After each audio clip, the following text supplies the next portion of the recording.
ഈശോമിശിഹായ്ക്ക് സ്തുതിയായിരിക്കട്ടെ. ഇന്ന് ഡിസംബർ 14. ഇന്ന് മുതൽ ഒരു 10 ദിവസത്തേക്ക് നമ്മൾ പ്രത്യേകമായിട്ട് ശ്രദ്ധിക്കുന്ന ഒരു വിഷയം. 25-ാം തീയതി ക്രിസ്മസ് ആഘോഷിക്കുമ്പോൾ ഉണ്ണിയുടെ ഒരു ഉമ്മ നമുക്ക് കിട്ടാൻ നമ്മൾ കൊതിച്ച് പ്രാർത്ഥിച്ചൊരുങ്ങുകയാണ്. ഈ 10 ദിവസങ്ങൾ നമ്മുടെ മനസ്സിൽ നമ്മൾ ധ്യാനിക്കേണ്ട ഒരു വിഷയം. ഉണ്ണീശോയുടെ ഒരു ഉമ്മ കിട്ടാൻ നമ്മൾ ചെയ്യേണ്ടത് വെറും 5 കാര്യങ്ങൾ. ഈ 5 കാര്യങ്ങൾ നമ്മൾ ശ്രദ്ധിക്കുകയാണെങ്കിൽ നിശ്ചയമായിട്ടും ഈ ക്രിസ്മസിൽ ഉണ്ണീശോ നമുക്ക് ഒരു ഉമ്മ തന്നിരിക്കും. കാരണം ഇതിനായിട്ട് ഒരുങ്ങുന്നവർക്ക് ആ ഉമ്മ കൊടുക്കാൻ അതിയായി ആഗ്രഹിക്കുന്ന ഒരു വ്യക്തിയാണ് ഉണ്ണീശോ. നമുക്കത് വചന വെളിച്ചത്തിൽ മനസ്സിലാക്കാനായിട്ട് പരിശ്രമിക്കാം. ഈ 5 പ്രധാനപ്പെട്ട കാര്യങ്ങൾ നമുക്ക് 10 ദിവസത്തെ ഇൻറ്റൻസീവായിട്ടുള്ള ആ ഒരു ഒരുക്കം നടത്തിക്കൊണ്ട് ഈ ഒരു ഭാഗ്യം ലഭിക്കാൻ ആഗ്രഹിച്ച് പ്രത്യേകം പ്രാർത്ഥിക്കാം. ഒന്നാമത്തെ കാര്യം, കർത്താവിൻ്റെ സാമീപ്യം കൊതിക്കണം. ദൈവത്തിൻ്റെ സാമീപ്യം. ഇന്ന് പല രീതിയിലുള്ള കൊതി നമുക്കുണ്ടാകാം. ഭക്ഷണക്കൊതി, സമ്പത്തിനോടുള്ള കൊതി, ജഡമോഹം, ഇങ്ങനെയുള്ള പല കാര്യങ്ങൾ നമുക്ക് ഉണ്ടാകാം. ആ കൊതി നമ്മളെ നയിച്ചുകൊണ്ടിരിക്കുന്ന അവസ്ഥ. ഇതിനേക്കാൾ നമുക്കുണ്ടാകേണ്ട, ദൈവമക്കൾ എന്ന നിലയ്ക്ക് നമുക്കുണ്ടാകേണ്ട ഒരു കൊതിയാണ് ഈശോയെ കൊതിക്കുക. ഈശോയുടെ സാന്നിധ്യവും സാമീപ്യവും കൊതിക്കുക. അങ്ങനെ കൊതിയുണ്ടായിരുന്ന പല വിശുദ്ധരെയും നമുക്ക് കാണാൻ പറ്റും. യോഹന്നാന്റെ സുവിശേഷം 1-ാം അധ്യായത്തിൻ്റെ 39-ാമത്തെ വചനം നമുക്ക് തരുന്ന വലിയൊരു സന്ദേശം. കർത്താവിനെ അന്വേഷിച്ചു പോകുന്ന വ്യക്തികൾ യേശുവിനെ കണ്ടെത്തി. ഇനി ഗുരു, അങ്ങ് അവിടെ വസിക്കുന്നു? ഈ ചോദ്യം അവർ ചോദിച്ചു. അതിന് മറുപടിയായിട്ട് യേശു പറഞ്ഞ ഒരു കാര്യം, വന്ന് കാണുക. അവർ ചെന്ന് അവൻ വസിക്കുന്നിടം കണ്ടു, അവനോട് കൂടെ വസിച്ചു. ഇതാണ് ഈ വചനഭാഗത്ത് 39 മുതൽ മുമ്പോട്ട് വായിക്കുമ്പോൾ നമ്മൾ കാണുന്ന ഒരു കാര്യം. യേശു വസിക്കുന്നിടം ചെന്ന് കണ്ടു, അവനോട് കൂടെ വസിച്ചു. ഈ ഒരു സാമീപ്യം അത് കൊതിച്ച് ജീവിതത്തിൽ മുമ്പോട്ട് പോകേണ്ടവരാണ് ദൈവമക്കളായി നമ്മൾ.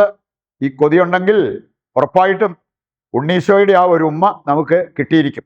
അതിന് ആവശ്യമായ കാര്യങ്ങൾ ചെയ്യാനുള്ള ഒരു മനസ്സ് നമുക്കുണ്ടാവുകയും ചെയ്യും.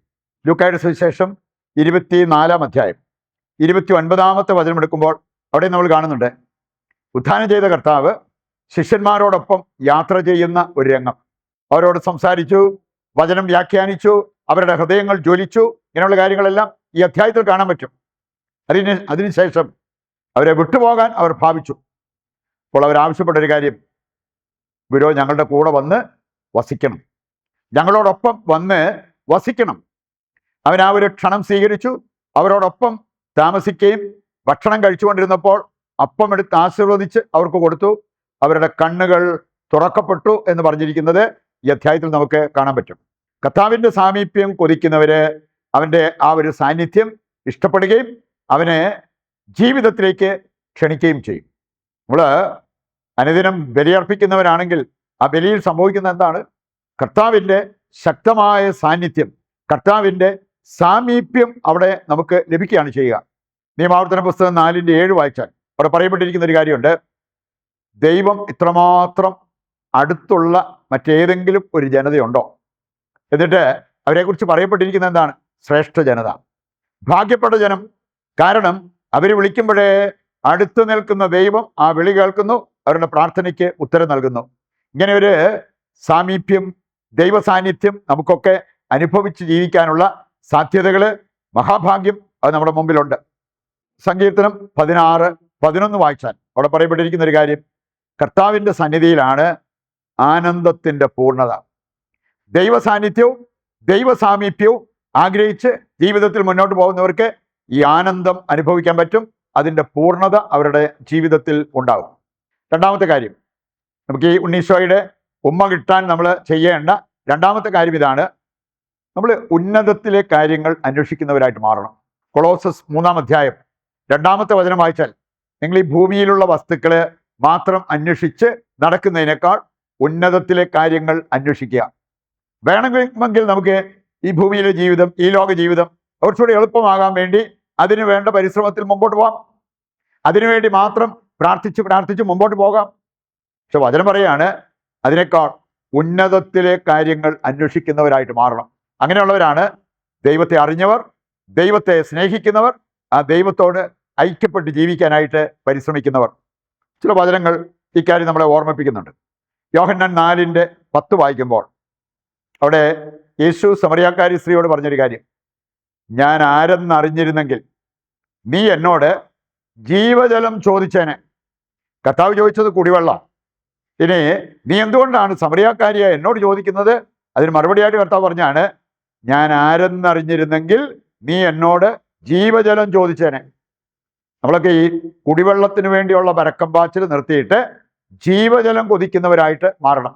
അതുകൊണ്ടാണ് ഞാൻ പറഞ്ഞ് ഉന്നതത്തിലെ കാര്യങ്ങൾ അന്വേഷിക്കുന്നവരായിട്ട് നാം മാറണം എന്നുള്ളത് കർത്താവിൻ്റെ വചനം നമ്മെ ഓർമ്മിപ്പിക്കുക. യോഹന്നാൻ 6-ാം അധ്യായത്തിലേക്ക് വരുമ്പോഴോ, നമ്മുടെ ഈ ശരീരത്തിന് ഉപകരിക്കുന്ന ഭക്ഷണം മാത്രം നമ്മൾ കൊതിച്ചാൽ പോരാ, അതിനേക്കാൾ ജീവന്റെ അപ്പം അത് കൊതിക്കുന്നവരായിട്ട് നമ്മൾ മാറണം എന്നുള്ളത് ഈശോയുടെ വചനം നമ്മെ ഓർമ്മിപ്പിക്കുന്നത് കാണാൻ പറ്റും. 1 കൊറിന്തോസ് 15:19 വായിച്ചാൽ, ഈ ലോക ജീവിതം അനുഗ്രഹപ്രദമാക്കാൻ, സുഖപ്രദമാക്കാൻ, എളുപ്പമാക്കാൻ വേണ്ടി മാത്രമാണ് നീ പ്രാർത്ഥിക്കുന്നത്, യേശുവിൽ പ്രത്യാശ വെച്ചിരിക്കുന്നതെങ്കിൽ നിന്നെപ്പോലെ നിർഭാഗ്യവാനായി ആരുണ്ട്? നമ്മൾ അതിനുപരി ഉന്നതത്തിലെ കാര്യങ്ങൾ അന്വേഷിച്ച് സ്വർഗം ലക്ഷ്യമാക്കി ജീവിക്കുന്നവരായിട്ട് മാറണം. 3-ാമത്തെ കാര്യമാണ് ശുദ്ധീകരണം. ഉണ്ണീശോയുടെ ഉമ്മ കിട്ടണമെങ്കിൽ നല്ല ഒരു വിശുദ്ധീകരണം നമ്മുടെ ജീവിതത്തിന് ഉണ്ടാകണം. അതില്ലാതെ നമുക്കറിയാലോ, അശുദ്ധിയും വിശുദ്ധിയും ഒന്നിച്ചു പോകത്തില്ല. നമ്മൾ നമ്മളെ തന്നെ വിശുദ്ധീകരിക്കാതെ വിശുദ്ധനായ ഈശോയെ നമുക്ക് സ്വന്തമാക്കാനോ ആ ഈശോയുടെ സ്നേഹം ഏറ്റെടുക്കാനോ സാധ്യമല്ല. ഹെബ്രായർ 12:14 പറയുന്നുണ്ട്, വിശുദ്ധി കൂടാതെ ആർക്കും ദൈവത്തെ ദർശിക്കാൻ സാധ്യമല്ല. ജോഷുവ 3:5 പറയുന്നത് എന്താ?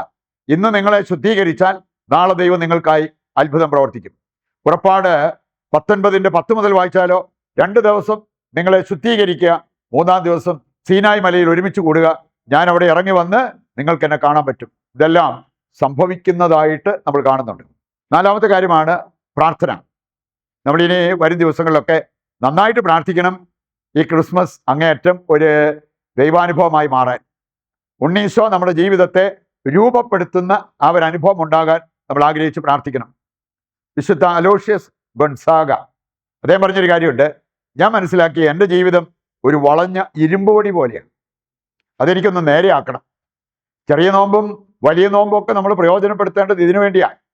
ജീവിതം നേരെയാക്കുക, എന്നിട്ട് ക്രിസ്മസ് നന്നായിട്ട് ആഘോഷിക്കുക, ഈസ്റ്റർ നന്നായിട്ട് ആഘോഷിക്കുക. അലോഷ്യസ് ഗൊൺസാഗ പറയാണ്, എനിക്ക് ഇരുമ്പുപൊടി നേരെയാക്കാൻ ഒരു ചുറ്റിക വേണം. അതാണ് പ്രാർത്ഥനയും പരിത്യാഗ പ്രവൃത്തികളും. ഒരുപാട് ഉപവാസം, പരിത്യാഗ പ്രവൃത്തികളൊക്കെ ആ മനുഷ്യൻ ചെയ്താണ് ജീവിതം നേരെയാക്കിയത്. വരും ദിവസങ്ങളൊക്കെ നമുക്കും ഇങ്ങനെയുള്ള കാര്യങ്ങൾ ചെയ്യാൻ സാധിച്ചു കഴിഞ്ഞാൽ നിശ്ചയമായിട്ടും ക്രിസ്മസിൽ ഉണ്ണീശോയുടെ ഉമ്മ നമുക്ക് ലഭിച്ചിരിക്കും എന്നുള്ള ആ ഒരു ബോധ്യത്തോടെ ആ പരിശ്രമത്തിന് ഒരുങ്ങാം. അവസാനത്തെ കാര്യം ഉപവാസം, പരിത്യാഗ പ്രവൃത്തി. അലോഷ്യസ് ഗൊൺസാഗയുടെ കാര്യം നമ്മൾ കാണുകയുണ്ടായി. ഇതുപോലെ പല വിശുദ്ധരും അവര് ആത്മീയ വളർച്ചയ്ക്ക് ഏറ്റെടുത്ത ഒരു കാര്യമാണ് ഉപവാസം, പരിത്യാഗ പ്രവൃത്തി. തോബിത്ത് 12-ാം അധ്യായം 8-ാമത്തെ വചനം എടുക്കുമ്പോൾ അവിടെ പറഞ്ഞിട്ടുണ്ട്, നമ്മുടെ പ്രാർത്ഥന നന്നാകണം. നല്ല പ്രാർത്ഥന ദൈവം സ്വീകരിക്കും. അതിനാവശ്യമായ ചില കാര്യങ്ങൾ, നീതി, പ്രാർത്ഥന നന്നാകാൻ നീതിപൂർവ്വം നമ്മൾ ജീവിക്കണം. ഉപവാസം വളരെ നല്ലതാണ്. ദാനധർമ്മം നമ്മൾ അതിനോട് കൂട്ടിച്ചേർക്കണം. ഇങ്ങനെയുള്ള കാര്യങ്ങളോട് ചേർന്നുള്ള പ്രാർത്ഥന വളരെ നല്ലതാണ്.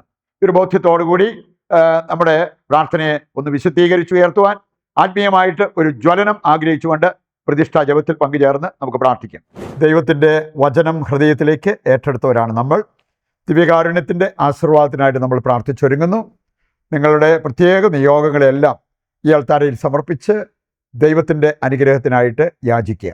നമ്മുടെ പ്രാർത്ഥനാ നിയോഗങ്ങൾ കർത്താവ് കൈക്കൊള്ളുന്നു എന്ന വിശ്വാസത്തോടെ ദൈവത്തെ സ്തുതിച്ചുകൊണ്ട് ദിവ്യകാരുണ്യത്തിൻ്റെ ആശീർവാദം നമുക്കിപ്പോൾ സ്വീകരിക്കാം. യേശുവേ നന്ദി, ഹല്ലേലൂയ. യേശുവേ ആരാധന, യേശുവേ നന്ദി, യേശുവേ സ്തുതി.